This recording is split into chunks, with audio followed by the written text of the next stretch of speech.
In the grim darkness of the far future, where humanity clings to existence across 1,000,000 worlds, there exists a force so terrifying to the enemies of the Imperium that even the most hardened traitors pause in their blasphemous advance.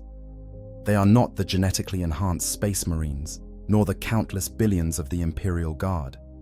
They are the Adepta Sororitas, the Sisters of Battle, and they represent something far more dangerous than mere military might. They embody faith made manifest, devotion transformed into an unstoppable weapon, and righteous fury given human form. To understand why traitors fear the Sisters of Battle requires understanding what these warrior women truly are. They stand as living proof that belief itself can be weaponized, that the human spirit, when refined through absolute conviction, can perform deeds that defy rational explanation. Where a space marine might falter in the face of corruption's whispers, where an Imperial Guardsman might break under the weight of chaos's promises, the Sisters of Battle stand immovable, their faith a fortress that no darkness can penetrate. The very sight of them advancing across a battlefield strikes a primal terror into those who have turned from the Emperor's light. Their armor gleams with sacred oils and is inscribed with prayers that have been recited 10,000 times. Their weapons are blessed by rituals that transform simple tools of war into instruments of divine judgment. But it is not their equipment that breeds fear in the hearts of traitors. It is the certainty in their eyes, the absolute knowledge that they fight on the side of righteousness, and the unwavering belief that death in service to the Emperor is not an end, but a glorious beginning. This is not the fanaticism of the ignorant or the zealotry of the mad. The Sisters of Battle are highly trained warriors, educated in tactics, strategy, and the arts of war from childhood. Their devotion is refined through years of discipline, prayer, and combat, creating soldiers who combine the tactical acumen of elite special forces with the unshakable conviction of true believers. This combination creates warriors who are not only skilled, but psychologically unbreakable, immune to the fear and doubt that traitors rely upon as weapons. When chaos cultists spread their corruption, when fallen space marines march under the banners of the dark gods, when heretics rise in rebellion against imperial rule, it is often the Sisters of Battle who arrive to deliver the Emperor's judgment. They come not as conquerors seeking glory or soldiers following orders, but as instruments of divine will, believing utterly in the righteousness of their cause.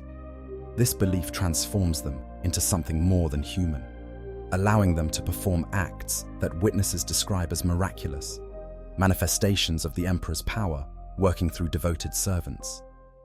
The fear that traitors experience when facing the Adepta Sororitas is multi-layered and profound. It is the fear of facing an enemy who cannot be corrupted, cannot be intimidated, and cannot be broken. It is the terror of confronting warriors who view death not as defeat, but as the ultimate service to their god. It is the dread of facing an opponent whose faith allows them to perform literal miracles on the battlefield, turning certain defeats into impossible victories through sheer force of belief. But perhaps most terrifying of all is what the Sisters represent to those who have turned traitor. They are a living reminder of what the traitors abandoned when they chose the path of corruption. Where traitors sought power through dark pacts and forbidden knowledge, the Sisters found strength through devotion and faith. Where traitors embraced the promises of chaos gods, the Sisters remained loyal to the God Emperor. The Sisters of Battle are a mirror held up to every traitor, reflecting not what they are, but what they could have been, had they remained faithful. This psychological dimension to the Sisters' effectiveness cannot be understated. Traitors who have embraced chaos often do so believing they have chosen the path of greater power, that loyalty to the Imperium is a weakness to be exploited. The Sisters of Battle shatter this delusion with every battle they fight, proving through action that faith and devotion can match and exceed anything chaos has to offer. They demonstrate that the Emperor's light is not a comforting lie, but a tangible force that can manifest in the physical world, healing the wounded, empowering the faithful, and smiting the heretical. The origins of this fearsome reputation stretch back over 5,000 years to a time when the Imperium nearly tore itself apart from within. The age of apostasy saw corruption reach the highest levels of the ecclesiarchy, the imperial church itself, as the mad tyrant Goj Vandaya seized control of both religious and secular power. It was during this dark time that the foundations for the Adepta Sororitas were laid, though they were not yet the force they would become. On the distant world of San Lior existed a group of warrior women known as the Daughters of the Emperor, devoted to the worship of the God Emperor and trained in the arts of war. Their faith was pure, their dedication absolute, and their martial prowess exceptional. When Vandaya discovered them, he was impressed by their capabilities and recruited them into his service, renaming them the Brides of the Emperor and making them his personal bodyguards. These women were fanatically loyal, believing Vandaya to be the Emperor's chosen representative, and they served him with the same devotion they offered to the God Emperor himself. But Vandaya's reign was one of tyranny and corruption, and eventually, forces loyal to the true imperial cause rose against him. Among these were the Adeptus Custodes, the Emperor's own guardians, who recognized that Vandaya had to be stopped. The challenge was how to reach him through his army of devoted bodyguards, women who believed they were serving the Emperor's will by protecting Vandaya. The solution came through a demonstration of faith itself. The custodians brought 5 of the brides, led by Alicia Dominica, into the presence of the Emperor himself, seated upon the golden throne. What transpired in that meeting is known only to those who were present, but the effect was immediate and profound. Alicia Dominica and her companions emerged with absolute certainty that Vandaya was not the Emperor's chosen, but a usurper who had corrupted the Imperium. Their faith had been tested and refined in the Emperor's presence, and they returned to carry out his true will. The brides confronted Vandaya, and Alicia Dominica herself struck him down, ending his reign of blood and bringing the age of apostasy to a close. In the aftermath, the warrior women who had served Vandaya were reorganized and reformed. They became the Adepta Sororitas, the Sisterhood, with their military arm known as the Sisters of Battle. The organization was divided into 6 major orders militant, each led by one of the 5 companions who had accompanied Alicia Dominica to the Golden Throne, with Dominica herself leading the Order of Our Martyred Lady. This origin story is crucial to understanding why the sisters inspire such fear in traitors. They were born from an act of redemption, created when loyal warriors recognized corruption even in the highest places and chose faith over blind obedience. Every sister of battle knows this history intimately. They understand that true service to the Emperor requires not just following orders, but maintaining absolute spiritual purity and being willing to root out corruption wherever it appears, regardless of who holds the authority.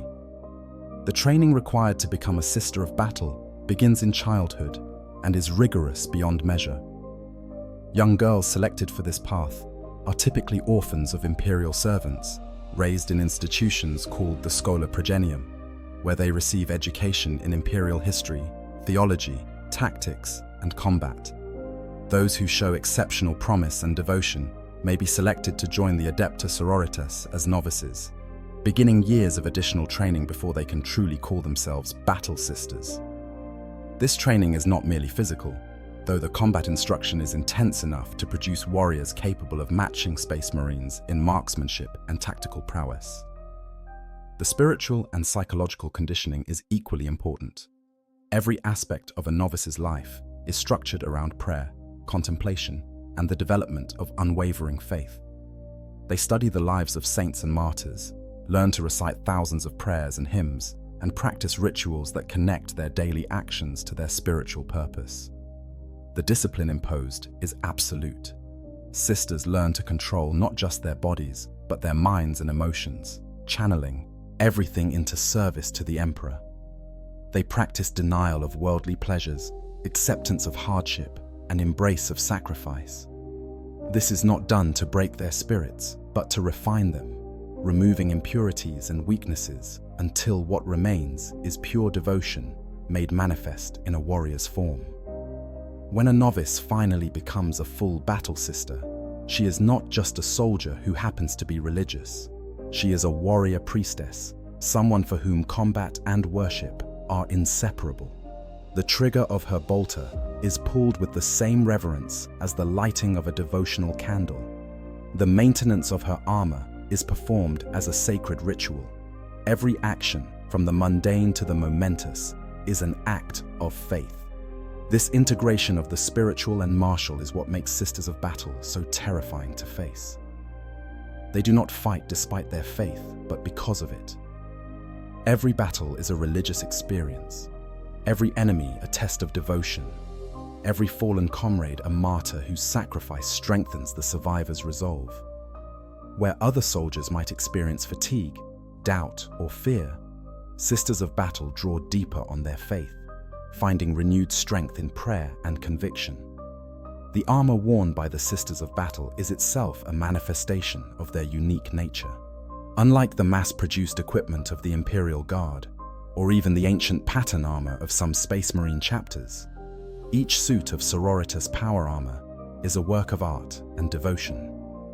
The Ecclesiarchy, the Imperial Church, is one of the wealthiest organizations in the Imperium, and this wealth is lavished upon equipping the sisters with the finest war gear available.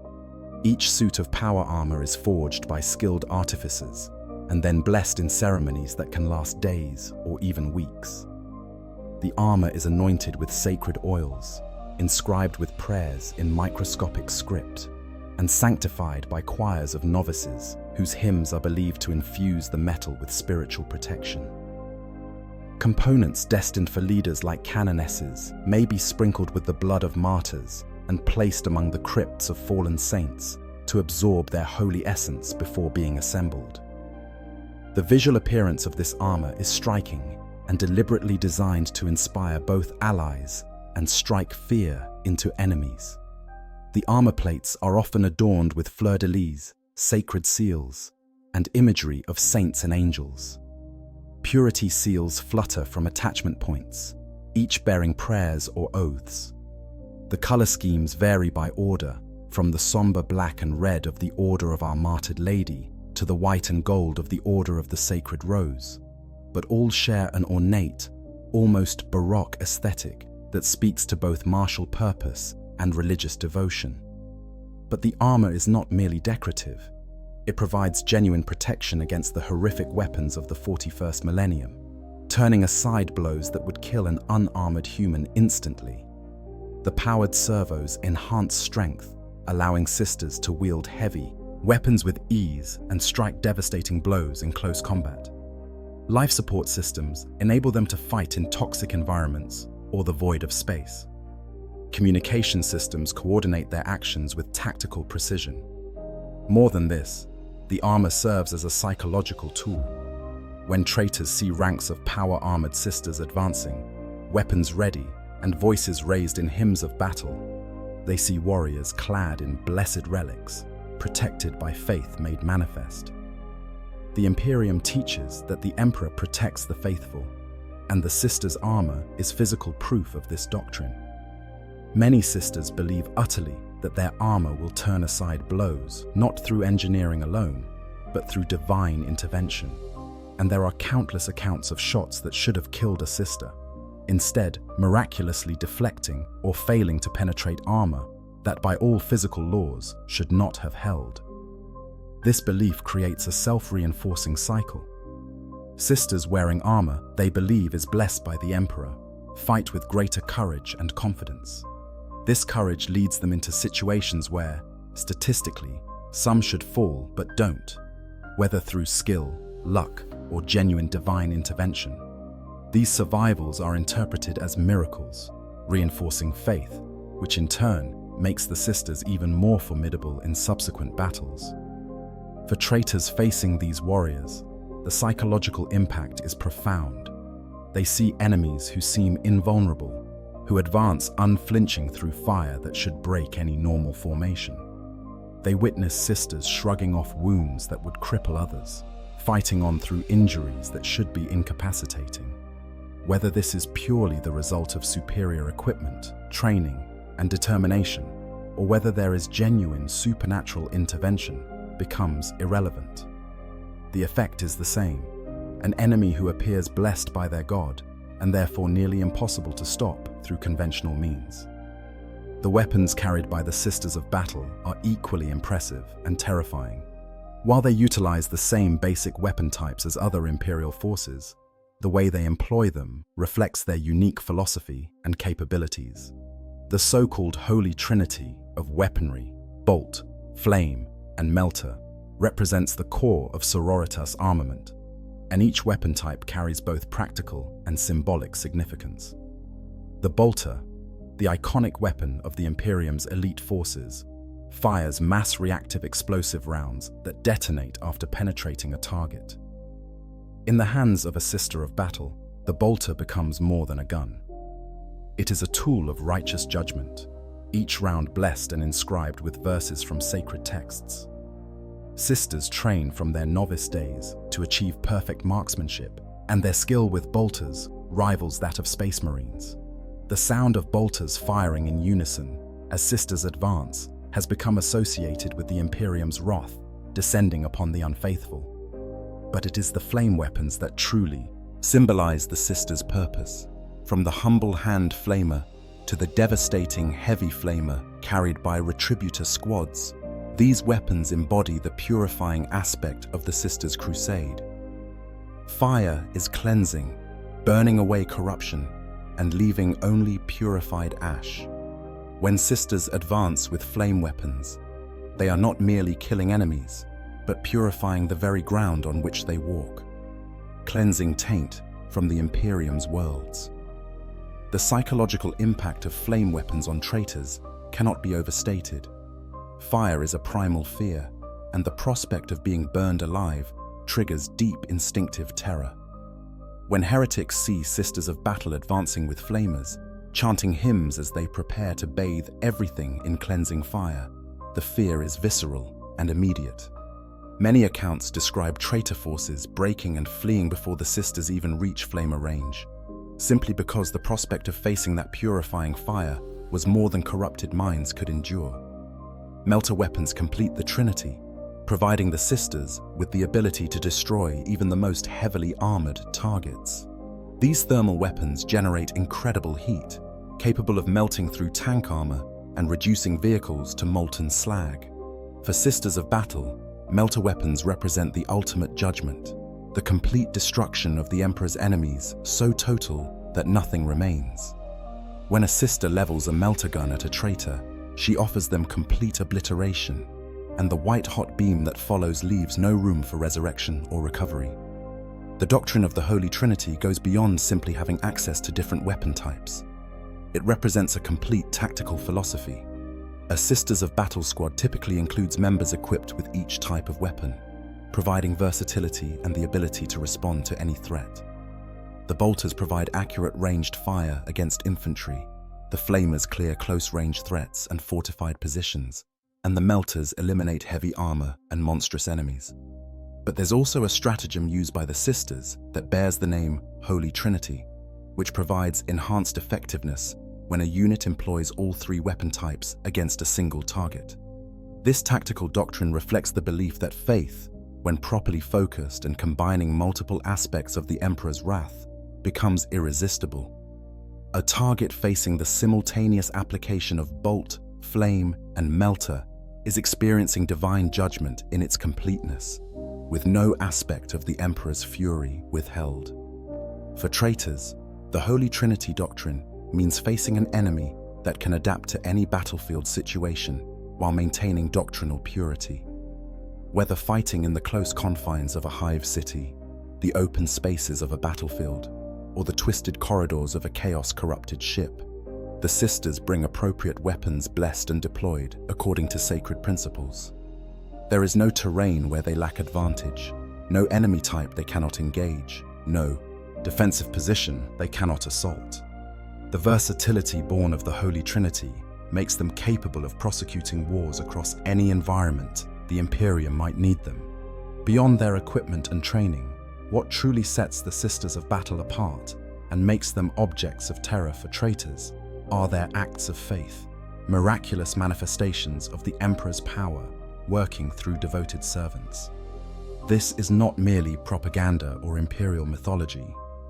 On battlefields across the galaxy, Sisters of Battle regularly perform deeds that observers describe as miraculous, acts that defy rational explanation and demonstrate that their faith is more than mere belief. The nature of these miracles varies, but all share common elements. They manifest when sisters are in dire need, when faith is tested and found pure. A sister mortally wounded might suddenly stand again, her injuries healed and strength renewed. A squad facing impossible odds might fight with preternatural skill, every shot finding its mark and every blow striking true. A canoness leading a charge might be surrounded by a golden aura that shields her from harm and inspires her followers to legendary feats. The mechanism behind these acts of faith is debated even within the Imperium. Some believe they are direct interventions by the Emperor, reaching out from the Golden Throne to aid his most devoted servants. Others suggest the Sisters' collective faith somehow manipulates the warp, the dimension of psychic energy that underlies reality, creating effects similar to psychic powers, but fueled by belief rather than mental discipline. The Sisters themselves simply accept that their faith allows the Emperor to work through them, and do not question the source of these gifts. What matters for understanding why traitors fear the Sisters is the practical effect of these miracles on the battlefield. Acts of faith make the Sisters of Battle fundamentally unpredictable. A battle that should be won by overwhelming force can turn when the defending Sisters perform an act of faith, suddenly fighting with enhanced strength or protected by divine intervention. A sister who should be dead rises again to strike down her killer. A shot that should miss instead finds its target through guidance that seems supernatural. For traitors, especially those who have embraced chaos and its promises of power, encountering acts of faith is psychologically devastating. They have been told that the Emperor is a corpse on a throne, that their dark gods are the true powers, that those who serve the Imperium are deluded fools clinging to a dead god. Then they face the Sisters of Battle and witness faith made manifest, see prayers answered, and miracles performed. The cognitive dissonance is severe. Either everything they've been told about chaos's superiority is a lie, or the Emperor they were told is powerless is actually capable of intervening in the material world on behalf of his faithful. This creates a crisis of faith in reverse. Traitors who thought they had found truth in chaos suddenly doubt. Those doubts weaken their connection to the dark gods, making them less effective in battle and more vulnerable to the Sisters' righteous fury. The very presence of the Adepta Sororitas on a battlefield introduces an element of spiritual warfare, where the strength of belief becomes as important as the strength of arms. The acts of faith also have a mechanical component that makes them tactically devastating. On the tabletop game, this is represented by the Miracle Dice mechanic, where Sisters players accumulate dice throughout the battle and can use them to replace random rolls at crucial moments. While this is a game abstraction, it reflects a deeper truth about how the Sisters fight. They prepare through prayer and devotion, building spiritual strength, and then release that accumulated faith at critical moments to achieve results that seem impossible. Imagine being a traitor commander, watching a Sisters of Battle force advance. You've calculated the angles, the probabilities. You know that Heavy Bolter has only a small chance of penetrating your tank's armor at this range.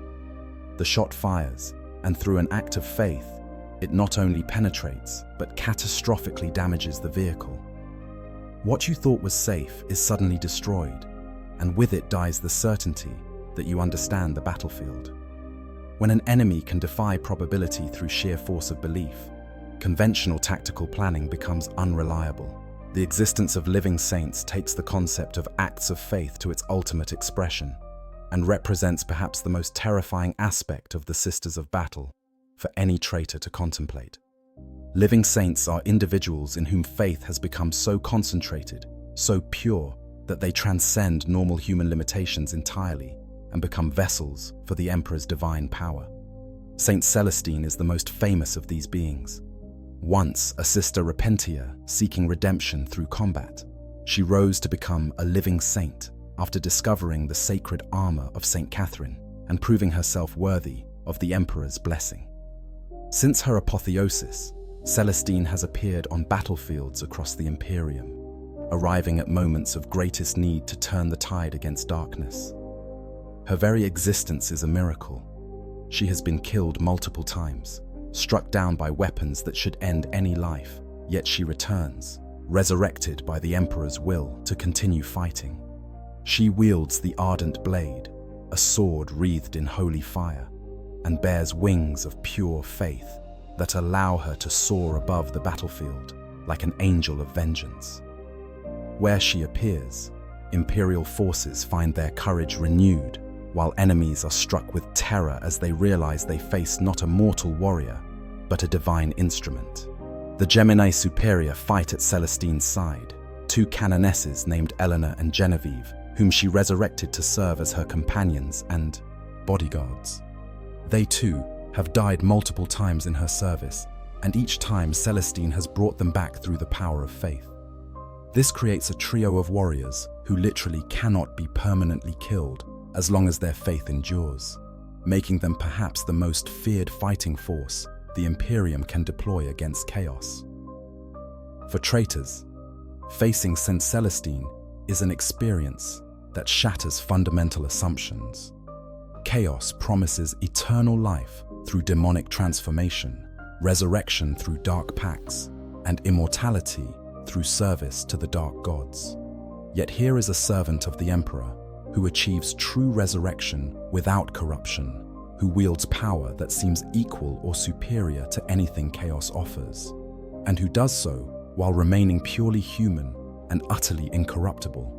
The psychological impact on traitor forces when Celestine appears cannot be measured, but is universally devastating. Cultists who thought they served the winning side suddenly face proof that the Emperor's power is real and active. Traitor space marines who believed they had transcended the weakness of loyalty see a baseline human demonstrating capabilities beyond their enhanced physiology. Chaos sorcerers who thought they alone commanded supernatural power watch as faith performs miracles their witchcraft cannot match. But Celestine is not the only living saint. Throughout Imperial history, various individuals have achieved this exalted state. Saint Sabbat led crusades across multiple star systems, inspiring billions with her presence. Other living saints have appeared in times of desperate need, manifested the Emperor's power, and then passed into legend. The Imperium venerates these figures, building shrines and cathedrals in their honor, and the Sisters of Battle particularly revere them as proof that ultimate devotion leads to ultimate power. The aspiration to sainthood drives many sisters to extremes of devotion and courage. While few achieve this transcendent state, the attempt produces warriors of exceptional faith and capability. Every sister knows the stories of the saints, studies their lives and deeds, and seeks to emulate their example. This creates a culture where impossible courage becomes the standard expectation, where death in service is not feared but welcomed, and where each sister constantly strives to prove herself worthy of potential sainthood. This aspiration terrifies traitors because it means facing enemies who actively seek opportunities for martyrdom, who view death not as defeat, but as the potential gateway to eternal service. A normal army's morale might break when suffering heavy casualties.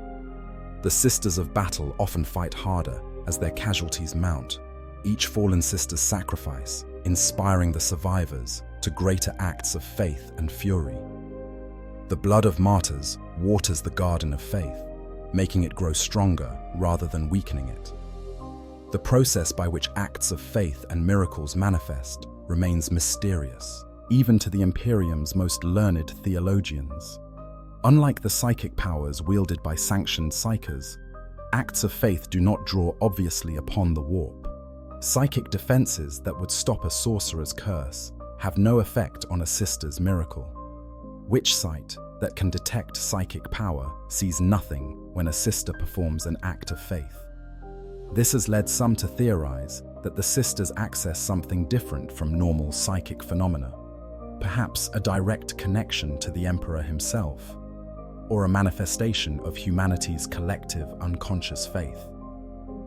What is clear is that these powers are anathema to chaos. Demons confronted with miracles performed by sisters often react with confusion and rage, as if the very existence of these manifestations offends them. Chaos sorcerers find their powers weakening in the presence of sisters performing acts of faith. Even the corrupted reality of chaos-tainted worlds seems to recoil from places where the sisters establish their presence, as if faith itself has the power to restore proper reality and push back the warp's intrusion. This makes the Sisters of Battle uniquely effective against chaos forces. While a space marine might resist corruption through discipline and genetic conditioning, the sisters resist through pure faith. While an Imperial guardsman might struggle to maintain sanity when facing demonic horrors, the sisters see such entities as proof of the Emperor's enemy's existence and therefore targets to be destroyed. The mental and spiritual fortifications built through years of prayer and devotion make them nearly immune to the psychological warfare that is Chaos's primary weapon.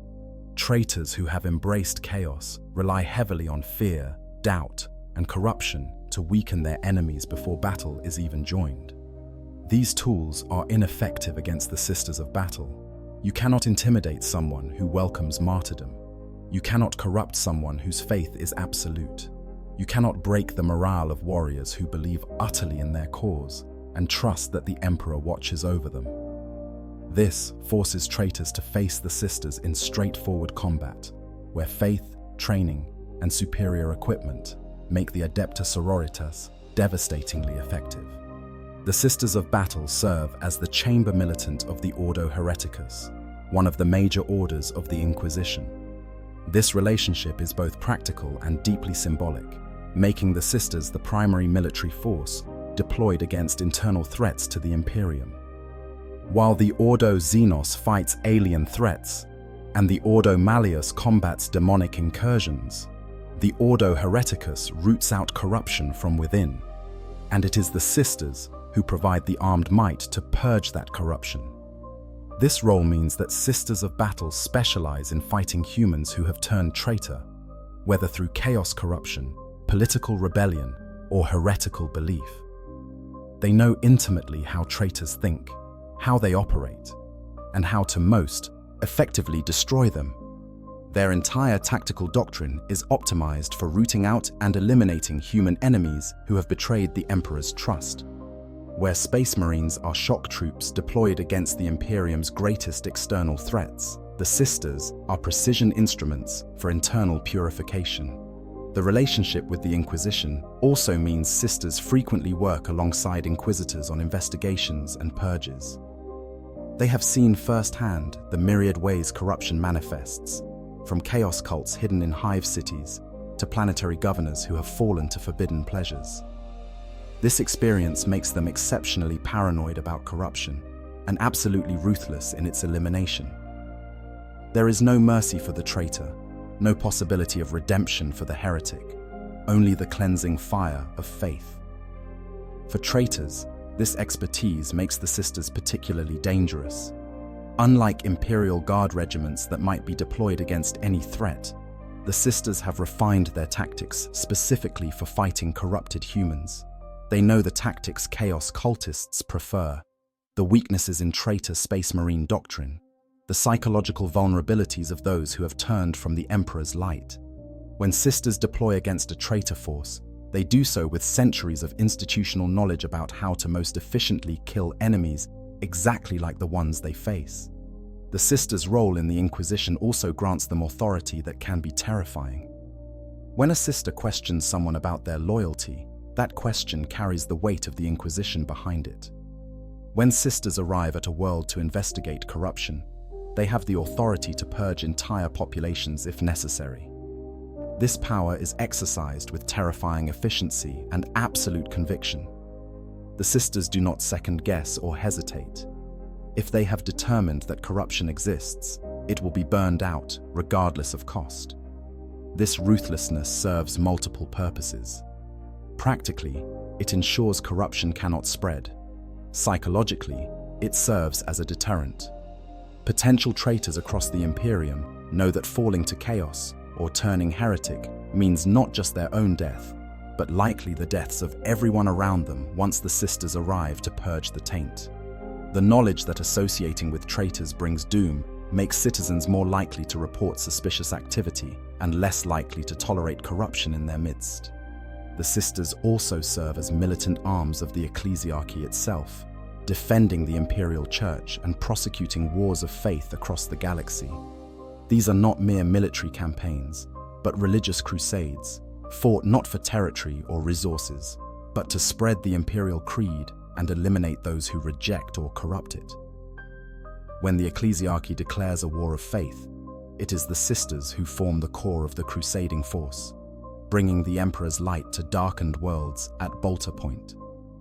This dual role, serving both the Inquisition and the ecclesiarchy, gives the sisters a unique position in imperial society. They are both investigators of corruption and crusaders against heresy, both precision instruments and hammers of faith. This versatility makes them one of the Imperium's most valuable military assets and ensures their deployment against the widest possible range of internal threats. The training sisters receive for these roles goes beyond combat instruction. They learn to recognize signs of corruption, to investigate suspicious activity, to interrogate suspects, and to determine the extent of contamination. They study the nature of chaos in all its forms, learning to identify the marks of the dark gods and the patterns of corruption each produces. This education makes them exceptionally dangerous to traitors because they cannot be fooled by disguises or deceived by lies. The sisters have seen every trick, every deception, every rationalization that traitors use, and they know how to cut through them to the truth. Perhaps most terrifying for traitors is the sisters' approach to collateral damage.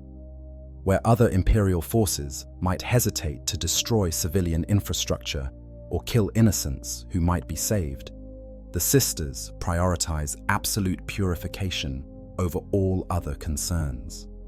If a hive city contains chaos cultists, the entire city might be razed to ensure no corruption remains.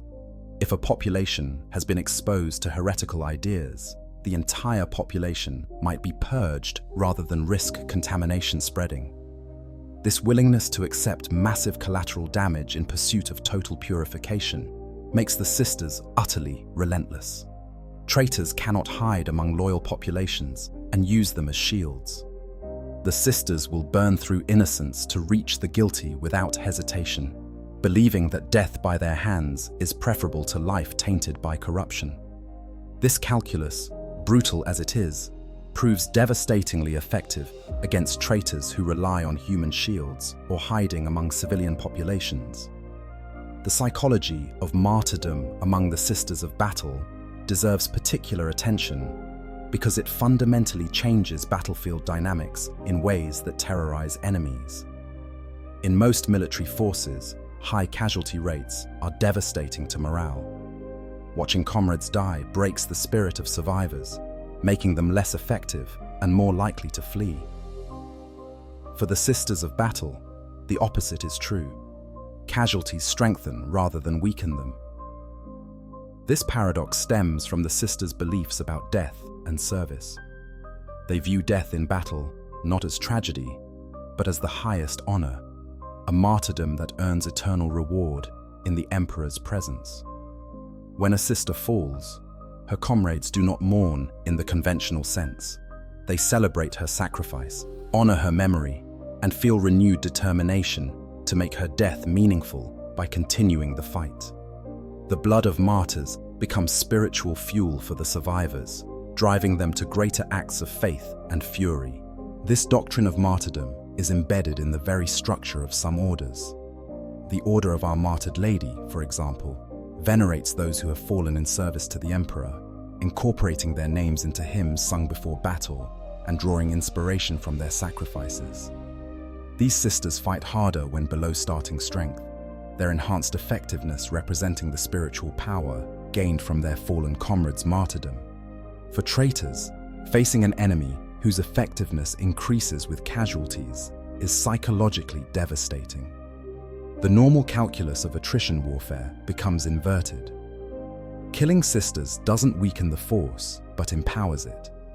Each fallen sister is another martyr inspiring the survivors, another name to be avenged, another source of strength rather than weakness. This creates a situation where inflicting casualties, normally the path to victory, instead makes the enemy more dangerous. The manifestation of this empowerment is tangible. Mechanically, in the game, this is represented by the Blood of Martyrs rule, which grants bonuses to hit and wound when units are below starting strength. But the lore suggests something deeper is happening. Sisters fighting in honor of their fallen experience, what they describe as the martyr's presence, feeling their fallen comrades' spirits guiding their hands and strengthening their blows. Whether this is genuine spiritual intervention or psychological empowerment through faith becomes irrelevant when the practical effect is sisters fighting with enhanced skill and determination. This creates a terrifying escalation spiral from a traitor's perspective. You engage a sister's force and inflict casualties. The survivors fight harder, so you must commit more forces to stop them. Those forces take casualties from the empowered sisters, requiring even more commitment. Meanwhile, each fallen sister adds to the spiritual power of the survivors until you're facing a force that, though numerically smaller than when the battle began, has become exponentially more dangerous. The sisters also gain miracle dice when their units are destroyed, representing how martyrdom fuels acts of faith. Each fallen sister contributes to the Order's pool of spiritual power that can be unleashed at critical moments. This means killing sisters doesn't just fail to weaken them, but actively provides resources for future miracles. A traitor force might destroy an entire squad of sisters, only to have the survivors use the martyrdom-powered miracle dice to perform an act of faith that turns the entire battle. The psychological impact extends beyond the immediate battle. Traitors who survive encounters with Sisters of Battle carry trauma from facing enemies who grow stronger through casualties. They've witnessed something that violates fundamental assumptions about how warfare works, seen mortality and loss transformed into sources of power rather than weakness. This experience can break even hardened warriors, leaving them hesitant to fully commit to future battles against the Adepta Sororitas, for fear of triggering that same inverted dynamic where victory seems to slip further away with each enemy killed. The doctrine of martyrdom also influences how sisters approach combat at the individual level. They do not fear death, which removes one of the primary motivators for self-preservation that affects normal soldiers. A sister will hold a position against impossible odds, not despite knowing she will die, but because she knows her death will serve a purpose. She will make suicidal charges, not from madness, but from calculated assessment that her martyrdom will create an opening for her comrades. This fearlessness makes Sisters of Battle extraordinarily difficult to dislodge from defensive positions or stop during offensive actions. Traitors cannot rely on self-preservation instincts to make enemies withdraw under fire or flee from overwhelming force. The sisters will stand and fight until destroyed, and even when destroyed, their sacrifice empowers survivors. There is no breaking point where fear overcomes duty, because duty is welcomed and fear has been purged through faith. The 6 major orders militant, also called the Orders Majoris, each bring unique characteristics to the battlefield while sharing the common core of unshakable faith and martial excellence. Understanding these orders helps explain the diversity of the sisters' fearsome reputation and why traitors face different but equally terrifying experiences depending on which order they encounter. The Order of Our Martyred Lady, clad in black and red, embodies the doctrine of redemptive sacrifice. They venerate those who have fallen in the Emperor's service, adding fallen comrades' names to their battle hymns and drawing power from martyrdom. When facing this order, traitors encounter warriors who become more dangerous as casualties mount, who sing the names of the fallen as they advance, and who seem to draw strength from death itself.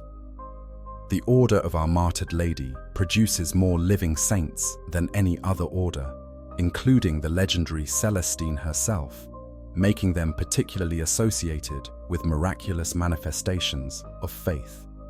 The Order of the Ebon Chalice, founded by St. Catherine, maintains perhaps the strictest adherence to doctrine and ritual. They are inflexible, unwavering, and absolutely certain in their faith. When traitors face the Ebon Chalice, they encounter enemies who cannot be swayed by argument or intimidated by threats, who follow sacred protocols with perfect precision, and who view any deviation from the imperial creed as damnable heresy. This order specializes in the use of acts of faith, their strict adherence to ritual allowing them to channel the Emperor's power with exceptional effectiveness. The Order of the Valorous Heart was founded in honor of Sister Lucia, who stood firm when others fled, and they embody courage and resilience. They are notoriously difficult to kill, their faith providing protection that seems almost supernatural. Traitors facing the Valorous Heart find their weapons ineffective, their most devastating attacks turned aside by faith, made manifest as physical protection. This order's sisters shrug off wounds that would kill others and continue fighting through injuries that should be incapacitating, making them seem nearly invincible. The Order of the Bloody Rose, named for Sister Mina, are the most aggressive and martial of all the orders.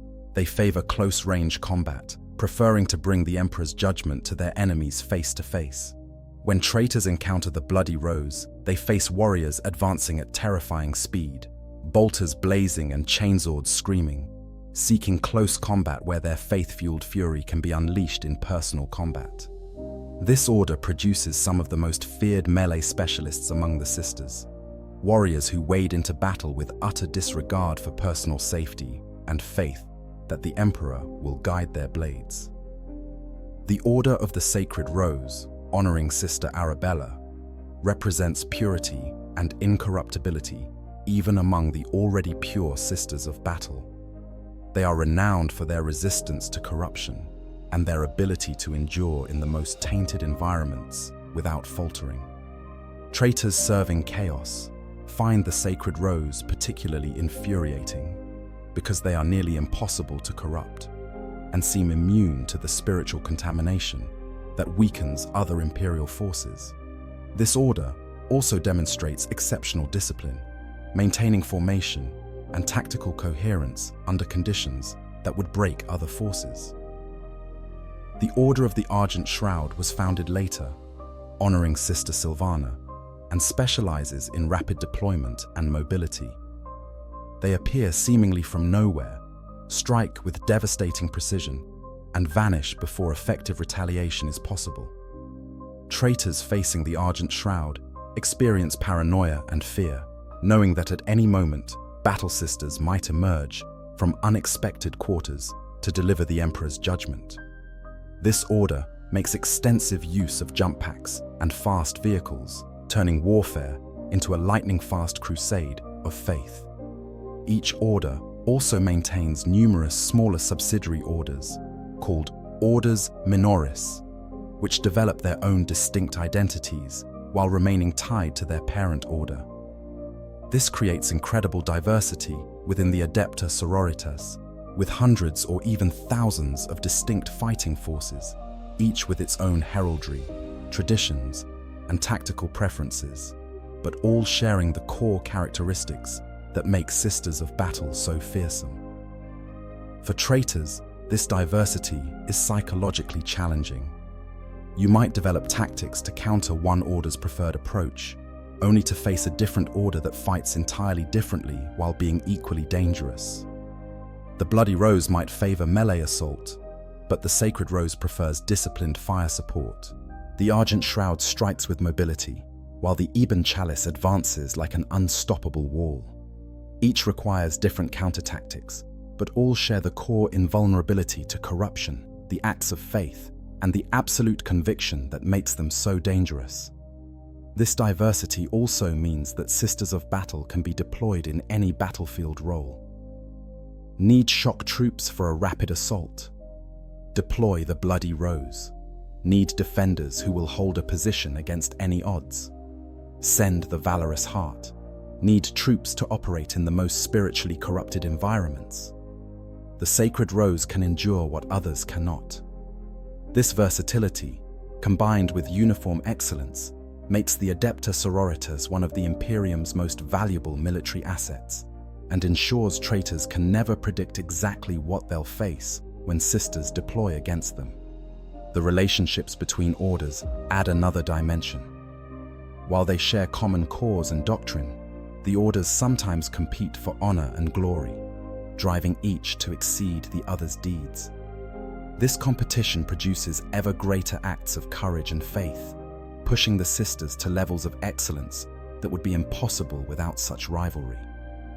For traitors, this means facing enemies who are not merely competent, but striving to outdo the legendary deeds of their sister orders, making them even more dangerous than they would be otherwise. Perhaps the most fundamental reason traitors fear the Sisters of Battle is the incorruptibility that lies at the very core of their being. In a galaxy where chaos corruption is insidious and pervasive, where even space marines can fall to darkness and entire planets can be turned to worship of the dark gods, the Sisters of Battle stand as a virtually incorruptible bastion of faith. This incorruptibility is not merely claimed, but proven across millennia of service, with vanishingly rare exceptions that only emphasize the rule. The most famous example of a corrupted sister is Miriel Sabathiel, once a sister superior of the Order of our Martyred Lady, who fell to Slanesh after being captured and tortured by the demon prince Balzaroft. Her fall is notable precisely because it is the only confirmed case of a sister willingly embracing chaos in all of Imperial history.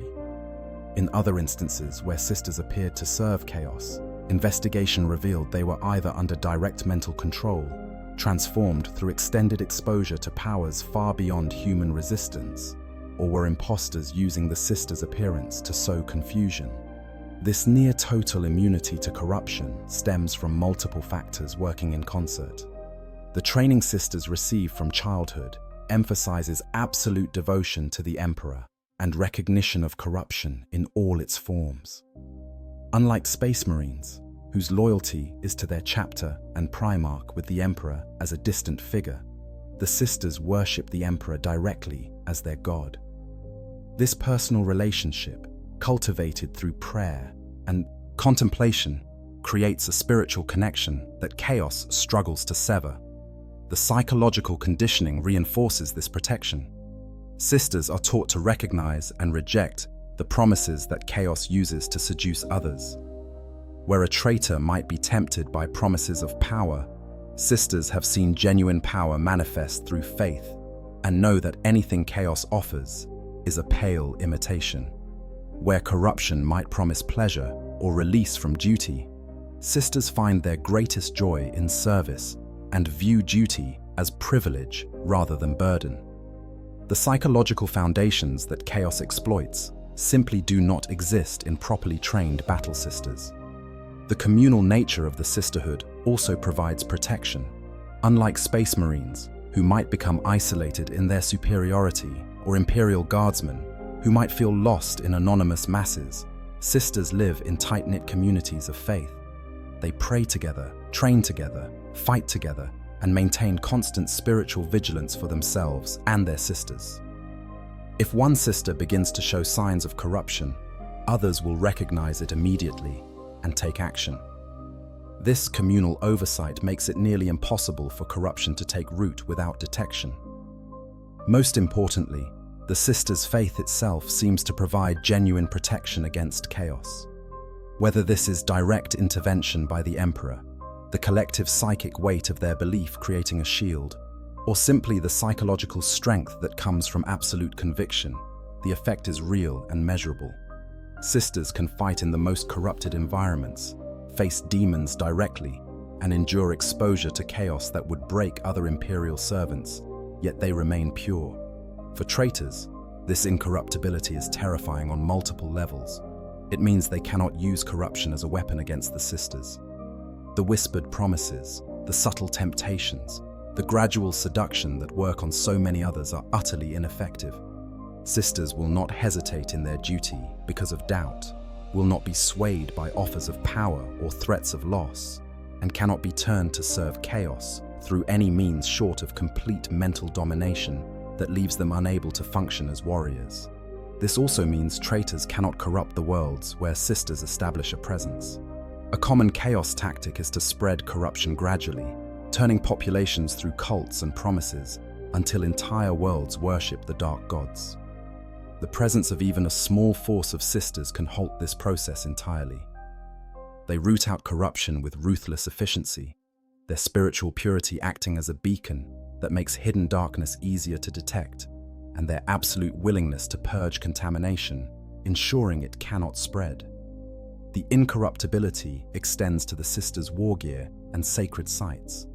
While chaos can corrupt the weapons and armor of other Imperial forces, turning blessed bolters into cursed weapons and sacred banners into defiled mockeries, the sisters' equipment resists such transformation. Their faith sanctifies their weapons so thoroughly that chaos cannot find purchase. Their chapels and convents remain pure, even on worlds where reality itself has been warped by the dark god's influence. This creates zones of purity that are anathema to chaos. A sister's stronghold on a corrupted world becomes a bastion of proper reality, a place where the warp's influence weakens and demons struggle to manifest. Traitors find their powers diminishing in proximity to such sites, their connection to the dark gods weakening as if faith itself pushes back against chaos's presence. For forces that rely on warp-derived power, facing the sisters means fighting at a disadvantage, as their very presence suppresses the supernatural abilities traitors depend upon. The psychological impact of facing an incorruptible enemy cannot be overstated. Traitors who have embraced chaos often do so believing they have found truth and power beyond what the Imperium offers. The existence of the Sisters of Battle challenges this belief at a fundamental level.